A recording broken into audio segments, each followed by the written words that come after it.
Artificial intelligence ഒരു ഉപകരണം മാത്രമാണ് എന്നാണ് നമ്മളിൽ പലരും ഇപ്പോഴും വിചാരിക്കുന്നത്. വാസ്തവത്തിൽ അങ്ങനെയല്ല. ആർട്ടിഫിഷ്യൽ ഇൻ്റലിജൻസ് ഒരു ഏജൻ്റാണ്. നാം ഇതുവരെ കണ്ടുപിടിച്ച സർവ്വതും, printing press, radio, steam engine, മെഷീനറികൾ, ആറ്റം ബോംബ്, കമ്പ്യൂട്ടർ, ഇവയെല്ലാം തന്നെ മനുഷ്യരുടെ കരങ്ങളെ ശക്തിപ്പെടുത്തുകയാണ് ചെയ്തത്. എന്നാൽ ആർട്ടിഫിഷ്യൽ ഇൻ്റലിജൻസ് അങ്ങനെയല്ല.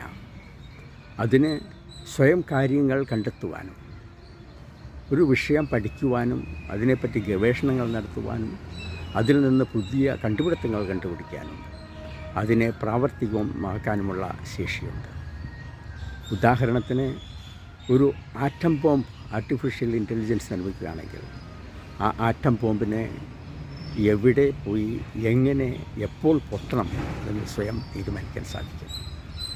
ഈ രീതിയിൽ ആർട്ടിഫിഷ്യൽ ഇൻ്റലിജൻസ് മുന്നോട്ട് പോയാൽ അത് മനുഷ്യരാശിക്ക് തന്നെ നാശത്തിന് കാരണമായേക്കാം. മനുഷ്യരാശിക്ക് അപകടങ്ങൾക്കും നാശത്തിനും കാരണമല്ലാത്ത രീതിയിൽ അതിനെ നിയന്ത്രിക്കേണ്ടത് അനിവാര്യമാണ്. മനുഷ്യർ വളരെ ബുദ്ധിശക്തിയുള്ളവരാണ്. നമ്മുടെ രാഷ്ട്ര നേതാക്കൾ ഒരുമിച്ചിരുന്ന് ഈ കാര്യം ചിന്തിക്കേണ്ടത് അനിവാര്യമാണ്. ഒരുമിച്ച് ചിന്തിച്ച് മനുഷ്യരാശിക്ക് ഉപദ്രവകരമല്ലാത്ത രീതിയിൽ ആർട്ടിഫിഷ്യൽ ഇൻ്റലിജൻസിൻ്റെ ഗവേഷണങ്ങൾ മുന്നോട്ട് കൊണ്ടുപോയില്ലെങ്കിൽ അത് സർവനാശത്തിന് ഇടയാകും. അങ്ങനെ ഒരുമിച്ച് ചിന്തിച്ച് നല്ല തീരുമാനങ്ങൾ എടുക്കുവാൻ നമ്മുടെ നേതാക്കൾക്ക് സാധിക്കട്ടെ എന്ന് ഞാൻ ആഗ്രഹിക്കുകയാണ്.